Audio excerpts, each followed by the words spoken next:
नमस्कार दोस्तों, मैं हाई एजुकेशन अड्डा चैनल पर आप सभी लोगों का हार्दिक स्वागत है। मेरे चैनल पर मध्यकालीन भारतीय इतिहास की एक सीरीज चल रही है। इससे पहले के 3 वीडियो आपको आई बटन में मिल जाएंगे। तो मध्यकालीन भारतीय इतिहास में हमने अब तक पढ़ा भारत में होने वाले अरब आक्रमण, तुर्क आक्रमण, वर्तमान में दिल्ली सल्तनत काल चल रहा है जिसमें हमने इल्तुतमिश तक का समय पढ़ लिया था। आज हम पढ़ेंगे रजिया सुल्तान को। उससे पहले एक विशेष बात, मैं आपको जो भी कुछ पढ़ा रही हूँ उसका हर प्रश्न अति महत्वपूर्ण है। किसी न किसी परीक्षा में पूछा गया है। यदि मैं प्राचीन, मध्य, आधुनिक, विश्व इतिहास और राजस्थान इतिहास की पूरी सीरीज़ बनाती हूँ और यदि आप उसे अच्छी तरह से देखें, पढ़ें, समझें, याद करें तो आप आरपीएससी की जो फर्स्ट ग्रेड की वैकेंसी है उसके इतिहास पेपर को तो निश्चित तौर पर क्रैक कर ही लेंगे। तो आज हम बात करते हैं रजिया सुल्तान की। इल्तुतमिश की बेटी है रजिया सुल्तान और भारत पर राज्य करने वाली पहली महिला सुल्तान है रजिया। रजिया की उपाधि थी उम्दत उल निस्वा, जो कि उसके सिक्कों पर अंकित है। रजिया मर्दाना वेश रखती थी। ये जो चोगे को धारण करती थी उसे कुबा और जिस टोपी को धारण करती थी उसे कुल्हा कहा जाता था। इसने नियुक्त किया बलवन को आमीर शिकार के पद पर और याकूत को आमीर आखूब।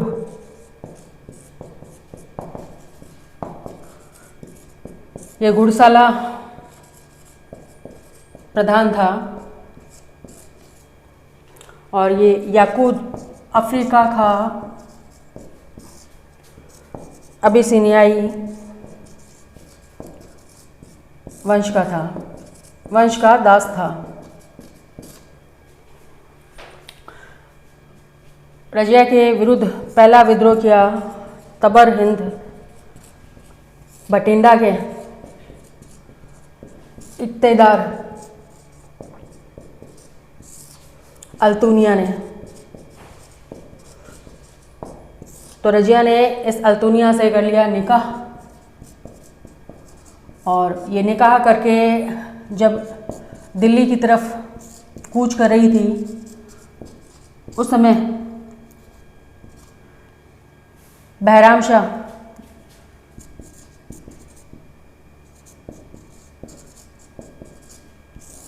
ने हिंदू डाकुओं से कहकर हरियाणा के कैथल में 1240 में रजिया की करवा दी हत्या और अल्तुनिया से निकाह से पहले ही बहराम शाह को अमीरों ने बना दिया था सुल्तान। अब बात करते हैं रजिया की। भारत पर शासन करने वाली पहली महिला सुल्तान रजिया थी। इसकी उपाधि थी उम्दत उल निस्वा, जो इसके सिक्कों पर अंकित है। रजिया हमेशा मर्दाना वेश में रहती थी। ये जो चोगा, ऊपर जो कपड़ा पहना जाता है उसे धारण करती थी, उसे कुबा कहा जाता है। ये जो टोपी धारण करती थी उसे कुल्हा कहा जाता है। इसने नियुक्ति की बलवन की आमीर शिकार के पद पर, याकूत की आमीर आयूब के पद पर इसने नियुक्ति की, जो कि घुड़साला प्रधान था और ये याकूत था अफ्रीका का अबिसिनियाई वंश का दास था।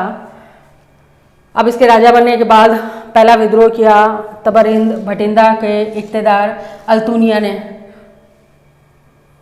और रजिया ने अल्तुनिया से कर लिया निकाह। इसी समय अमीरों ने बहराम शाह को बना दिया सुल्तान।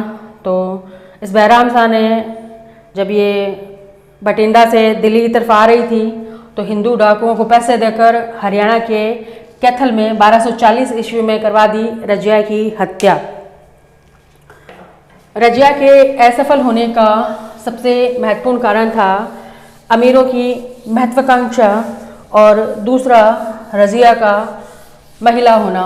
बर्नी कहते हैं कि रजिया में सुल्तान के सभी गुण थे सिवाय उसके महिला होने के अवगुण के कारण। तो रजिया के असफल होने का कारण था फर्स्ट अमीरों की महत्वाकांक्षा और दूसरा रजिया का महिला होना। बर्नी कहते हैं रजिया में सुल्तान के सभी गुण थे,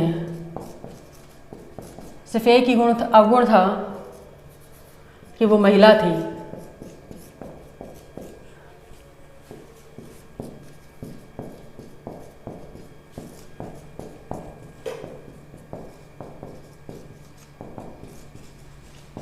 अब बात करते हैं दिल्ली सल्तनत के इतिहास की जानकारी किससे मिलती है।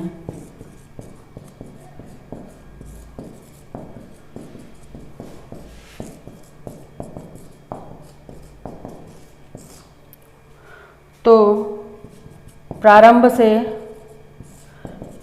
इल्तुतमिश की जानकारी मिलती है मिन्हाजुद्दीन सिराज की किताब से, और इल्तुतमिश से फिरोज शाह तुगलक तक की जानकारी मिलती है जियाउद्दीन बर्नी की किताब से। इसके अलावा सहायक किताबें हैं सूफी संत खुसरो की और इब्न बतूता।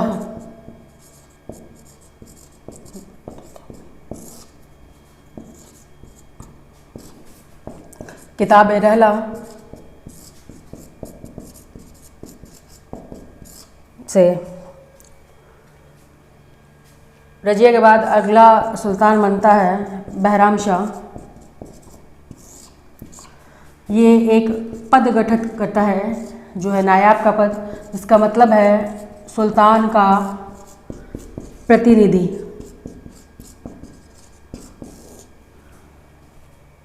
पहला नायाब ये बनाता है ऐतगीन को,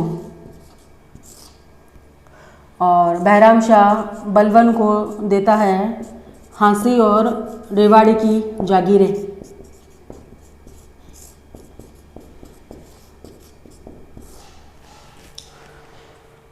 तो रजिया का असफल होने का कारण था अमीरों की महत्वाकांक्षा, और अमीर किसी महिला का सुल्तान होना पचा नहीं पाए थे।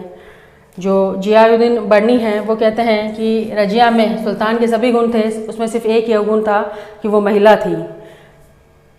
दिल्ली सल्तनत का जो इतिहास है उसकी क्रमबद्ध जानकारी मिलती है, जहाँ से शुरू होता है वहाँ से इल्तुतमिश तक मिन्हाजुद्दीन सिराज की किताब से, और इल्तुतमिश से फिरोज शाह तुगलक तक जियाउद्दीन बर्नी की किताब से। इसके अलावा सूफी संत खुसरो की किताबों से, और इब्न बतूता जो यात्री था उसकी किताब रहला से। अब रजिया के बाद अगला सुल्तान बनता है बहराम शाह। बहराम शाह के जीवन की प्रमुख घटना है कि उसने एक नायाब पद का नाम भी नायाब है गठित किया, जिसका मतलब है सुल्तान का प्रतिनिधि होना। और इसने फर्स्ट नायाब जो नियुक्त किया वो ऐतगीन को किया था। इसने बलवन को हांसी व रेवाड़ी की जागीरें दे दी थी। बात करते हैं दिल्ली के अगले सुल्तान नासिरुद्दीन की। ये संत फकीर साधु दरवेश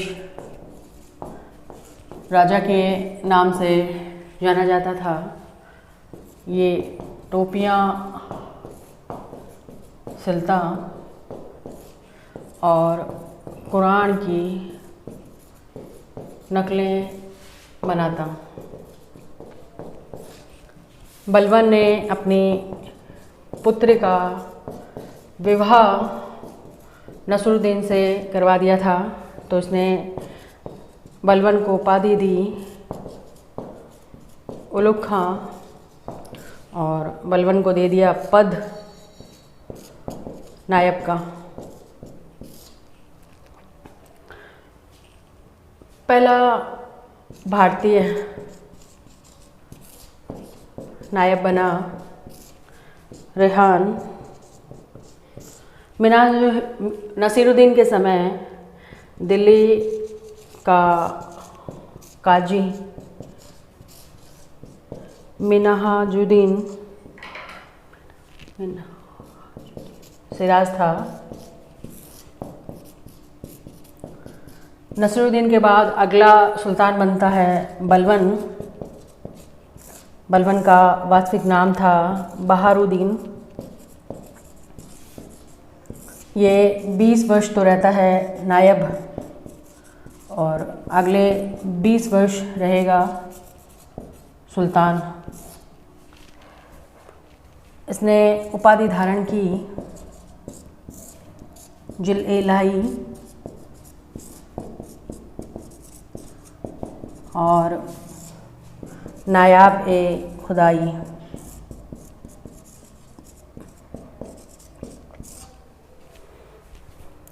बलबन ने देवत्व का सिद्धांत प्रतिपादित किया, जिसके बारे में बर्नी ने अपनी पुस्तक तारीख़-ए-फ़िरोज़शाही में वर्णन किया है।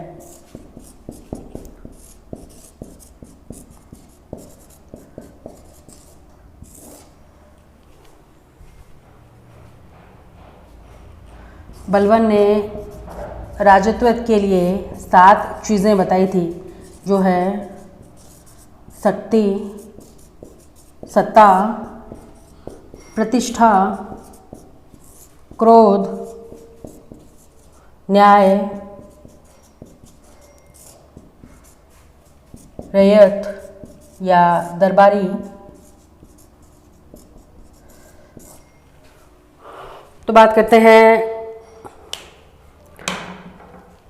अगले सुल्तान नसीरुद्दीन की। ये संत फ़कीर साधु दरवेश राजा था।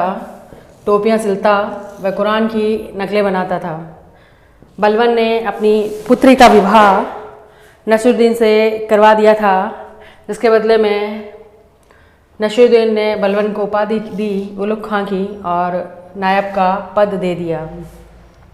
पहला भारतीय नायब बना रेहान। दिल्ली का काजी नसीरुद्दीन के समय मिन्हाजुद्दीन सिराज था। बलबन इसके बाद नसीरुद्दीन के बाद अगला सुल्तान बनता है बलबन, जिसका वास्तविक नाम है बहाउद्दीन। ये 20 वर्ष तक नायब रहेगा और ये अगले 20 वर्ष सुल्तान के रूप में कार्य करेगा। बलबन की उपाधियां हैं जिल-ए-इलाही और नायाब-ए-खुदाई। बलबन ने देवत्व का सिद्धांत दिया। देवत्व का सिद्धांत मतलब राजा में देवता का वास होता है, राजा निरंकुश होता है, ईश्वर के बाद राजा का ही स्थान होता है। तो बलबन ने देवत्व का सिद्धांत दिया, जिसके बारे में बर्नी ने अपनी पुस्तक तारीख़-ए-फ़िरोज़शाही में लिखा है। बलबन ने राजत्व के लिए ये 7 चीज़ें बताई थी: शक्ति, सत्ता, प्रतिष्ठा, क्रोध या निरंकुशता, न्याय, रैयत या प्रजा और दरबारी। बलबन ने अयोग्य सैनिकों को पेंशन देकर सेवा मुक्त कर दिया था।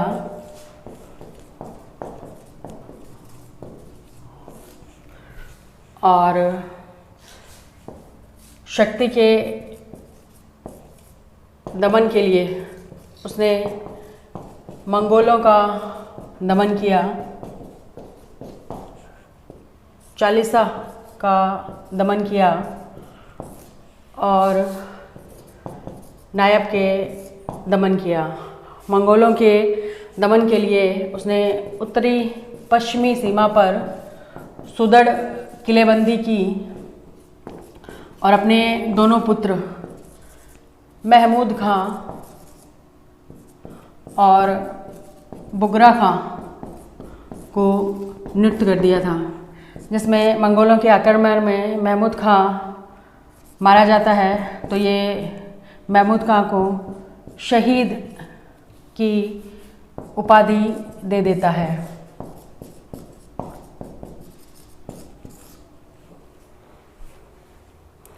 अब बात करते हैं बलबन ने किन किन को संरक्षण दिया। तो बलबन ने अमीर हसन दहलवी और अमीर खुसरो को संरक्षण दिया। अमीर हसन दहलवी को भारत का सादी उपाधि से जाना जाता है, जबकि जो शेख शादी है वो फारस का गज़ल लेखक है और इस शेख शादी की पुस्तक है गुलिस्तां। ये अमीर हसन दहलवी और अमीर खुसरो दोनों ही शिष्य हैं निज़ामुद्दीन औलिया के।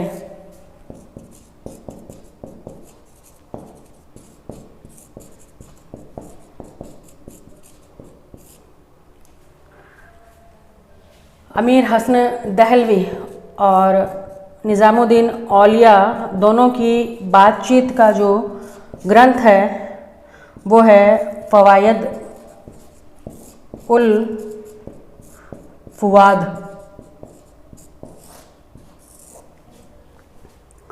अब बात करते हैं अमीर खुसरो की। इसे तूतीए हिंद की उपाधि से जाना जाता है।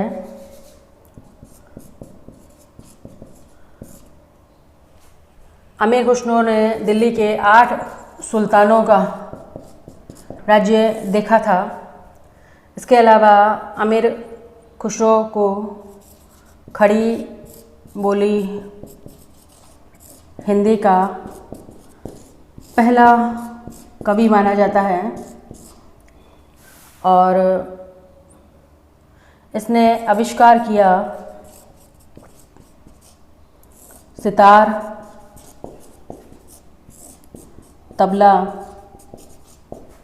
और कव्वाली का। बलबन ने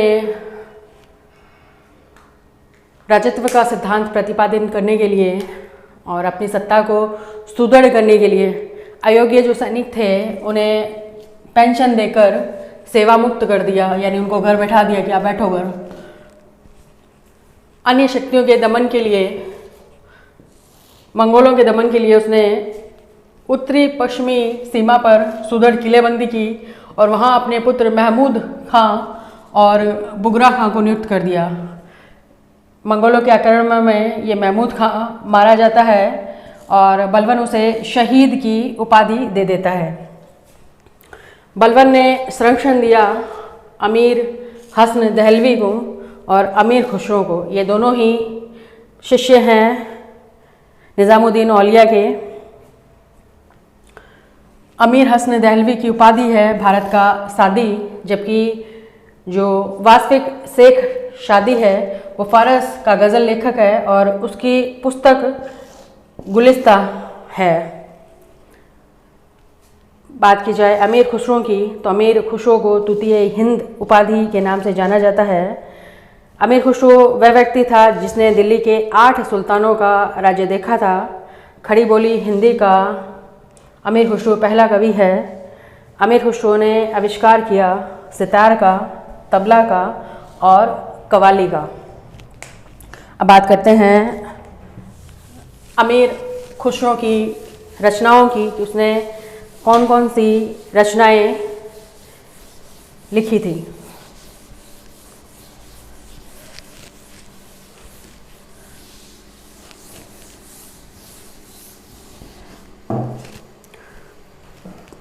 तारीख अलाई,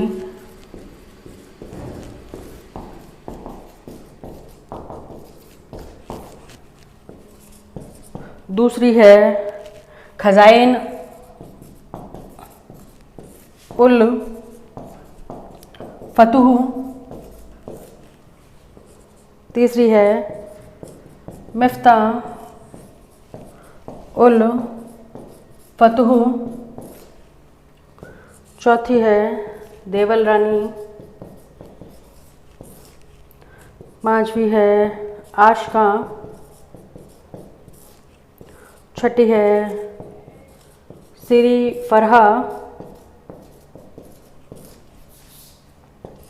अगली है लैला मजनू,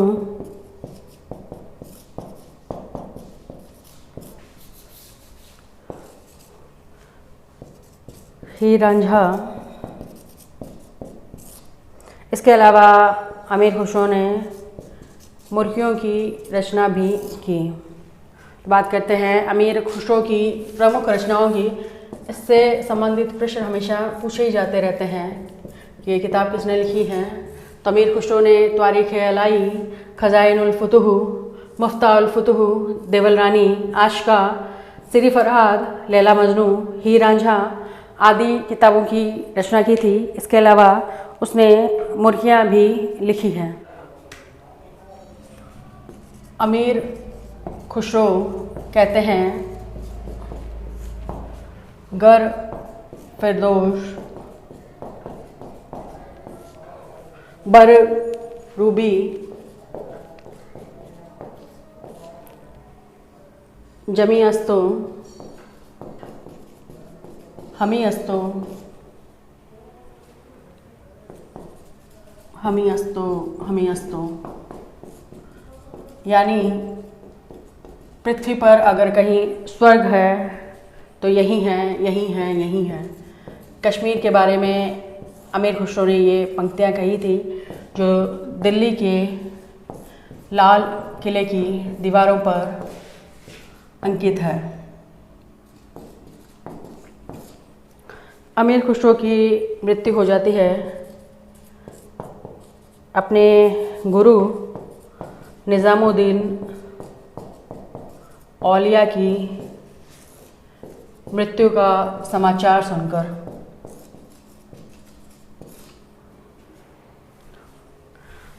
बलवन का पुत्र बुगरा खां बंगाल की सूबेदारी से ही संतुष्ट है।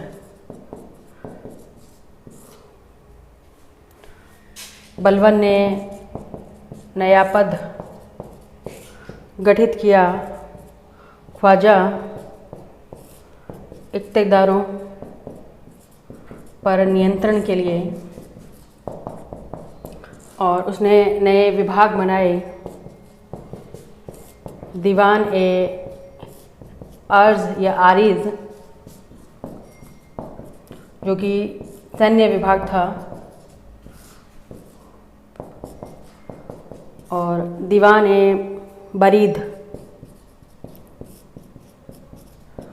जो कि गुप्तचर विभाग था। बलवन ने स्वयं को प्रतिष्ठित करने के लिए फारस के आफरा सियाब वंश का बताया।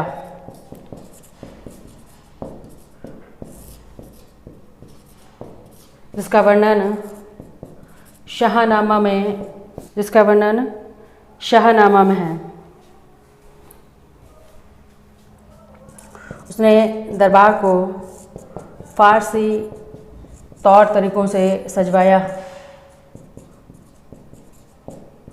और फारसी त्यौहार नवरोज़ जो वहाँ की नववर्ष का शुरू होने का दिन है वो शुरू किया।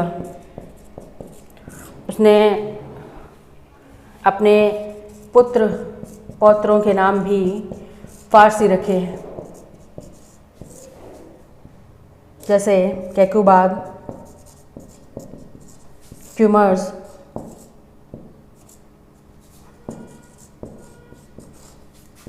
के खुसरो,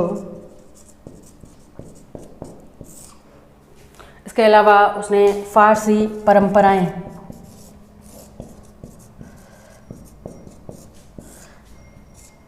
सजदा जिसमें झुककर सलाम किया जाता है, और पाइबोस घुटनों के बल झुककर पैरों को चूमना शुरू करवाया। उसने न्याय के लिए अमीरों की गलती पर उन्हें जनता के बीच दंडित करने की शुरुआत की।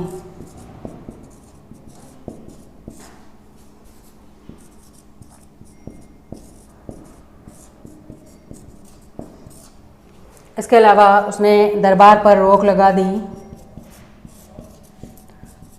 नृत्य संगीत की, सामाजिक समारोह की,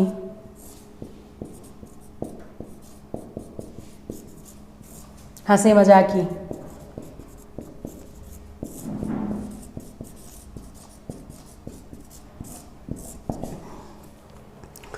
बर्नी ने कहा है कि उसकी मृत्यु पर अमीरों ने 40 दिन तक बिना कपड़े रहे,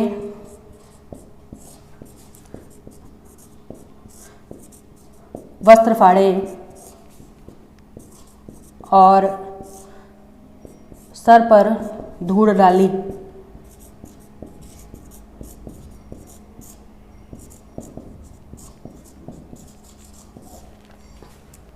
इतिहासकार हबीबुल्लाह कहते हैं, बलबन का समय सुदृढ़ता का युग था।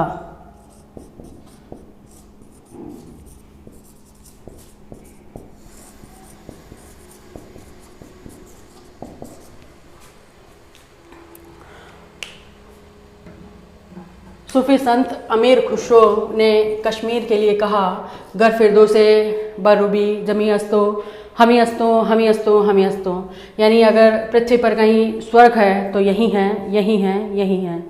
ये लाइन दिल्ली के लाल किले पर लिखी गई है। अमीर खुसरो की मृत्यु होती है अपने गुरु निज़ामुद्दीन औलिया की मृत्यु का समाचार सुनकर। बलबन का पहला पुत्र महमूद खां मंगोल आक्रमण में मारा गया, जबकि उसका दूसरा पुत्र बुगरा खां बंगाल की सूबेदारी से ही प्रसन्न था और उसने आगे राज्य बढ़ाने का कोई प्रयास नहीं किया। बलबन ने नया पद गठित किया, ख्वाजा का इक्तेदारों पर नियंत्रण के लिए उसने नए विभाग शुरू किए, दीवान अर्ज या आरिज जो सैन्य विभाग था, दीवान बरीद जो गुप्तचर विभाग था। उसने स्वयं को प्रतिष्ठित करने के लिए, क्योंकि वो गुलाम वंश का था, तो उसने स्वयं की प्रतिष्ठा के लिए स्वयं को फारस के आफरासियाब वंश का बताया, जो कि फिरदौसी की शाहनामा में वर्णित है। उसने अपने दरबार को फारसी शानों को शौकत से सजवाया और फारसी त्यौहार नवरोज की शुरुआत की। अब उसने अपने पुत्र पौत्रों के नाम फारसी रखे, जैसे कैकुबाद, क्यूमर्स, केखुसरो। उसने फारसी परंपराएं शुरू करवाई, जिसमें सजदा व पायबोश महत्वपूर्ण है। उसने एक नई शुरुआत और की कि यदि कोई अमीर गलती करता है तो उसने उसे जनता के बीच दंडित करने की शुरुआत की। उसने दरबार पर रोक लगा दी कि दरबार में ना तो नाच होगा, ना गाना होगा, ना ही कोई सामाजिक समारोह होगा और ना ही किसी प्रकार का हंसी मजाक किया जाएगा। उसकी मृत्यु पर बनी कहते हैं कि अमीर 40 दिन बिना वस्त्र सोए, उन्होंने अपने कपड़े फाड़े और सिर पर रेत डाली। इतिहासकार हबीबुल्लाह कहते हैं कि बलबन का काल है वो सुदृढ़ता का काल माना जाता है। तो आज हमने बात की दिल्ली सल्तनत की। दिल्ली सल्तनत के अंदर गुलाम वंश के बाद आज हमने बलबनी वंश भी पूरा कर लिया है। धन्यवाद। चैनल को लाइक करें, सब्सक्राइब करें, बेल आइकन को प्रेस करें ताकि इसी तरह की महत्वपूर्ण वीडियो आप तक पहुंचती रहे।